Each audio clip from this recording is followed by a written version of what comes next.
may post ka po sa iyong Instagram account, Attorney Raymond. Sinasabi niyo po dito, yung tungkol dun sa CPU ni Bryce Hernandez. Basahin ko po, sabi niyo, the family is pressured on many sides to which entity it should be turned over. Can you tell us more about this? Kasi ang desisyon nyo nga po, hindi sa Blue Ribbon Committee, kundi sa ICI dapat yung CPU. Ano po ba nangyari? Anong kwento dito? Bakit kayo nagdesisyon na dapat ito sa ICI? Tsaka ano yung papel ng CIDG? Sige, unahin ko po yung tungkol dun sa ICI. If you will remember, nung pong last week, inimbita po si Bryce na pumunta sa ICI. And one of the talking points was a computer. Doon pa lamang po, nagdesisyon po si Bryce na ibigay po yung computer sa ICI when the time is right. Now, over the week, after that, over the weekend, nagpaalam nga si Bryce na payagan siya na umuwi ng bahay. Ang nangyari po ay meron ngayong mga nakuha ng mga dokumento yung OSAA. And then, nakita ngayon yung computer. And now, so sinil na yon, it was tape, binalot sa wrapping plastic, to ensure na talagang walang tampering or alteration ng laman. Now, meron po ngayong directive kay Bryce na dadalhin pati yung computer. Nagkaroon ngayon therefore ng agam-agam si Bryce, because teka, unang-una, I just wanted to get evidence na gagamitin ko when I testify before the Senate.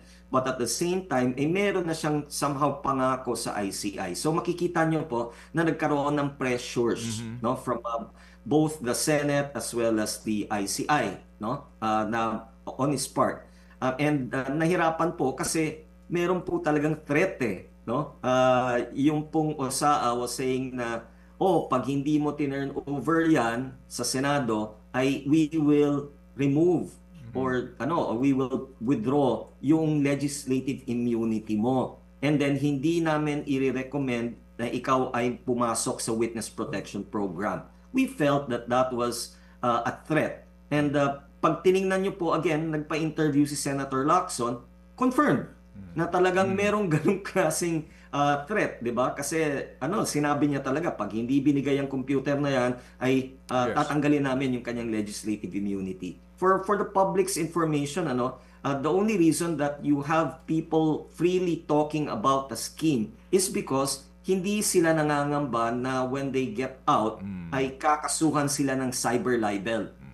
Importante po yung legislative immunity na yan because they are now immune from suit. Tanggalin mo yan, sino ngayon ang pupunta sa Senado para maging malaya sa kanilang pag-relate ng kanilang sinabi? So it was a definite threat to us, and that's why I made that post. I said, ipagdasal nyo po na tama yung desisyon na gagawin ng pamilya and all concerned, meaning kung sino po yung mga gumagawa ng threats. Okay, opo. And yung CIDG, ba't pumasok sa eksena?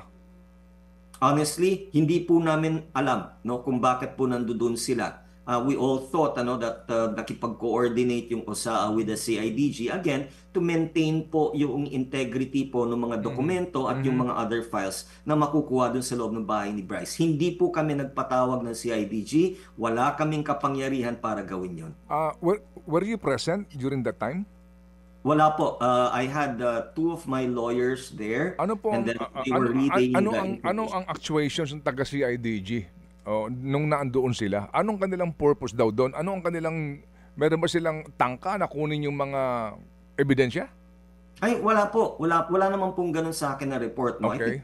Sabi nga ng mga lawyers ko, nagulat nga sila na bakit may mga police. So, all along, they thought na binitbit sila din ng OSAA. Okay. Yun ang pagkakaintindi nila. So, hindi naman daw po nakialam. They were just there to, again, to secure the premises. So, wala naman pong interference na nangyari. Mga kapatid, brothers and sisters, saan ka pa? Dito na tayo sa totoo. Dito na tayo sa True FM. Mga kapatid, mag-subscribe and follow po kayo sa social media accounts ng True Network PH. Yan po kami. Hanapin nyo lang True Network PH, Facebook, Instagram, YouTube, TikTok, and podcast. Mapa Apple or Spotify man yan, mahahanap nyo kami. Lahat ng mga napapanood at napapakinggan nyo po sa programa, nasa social media accounts namin yan. So, paano mga kapatid? See you sa social media!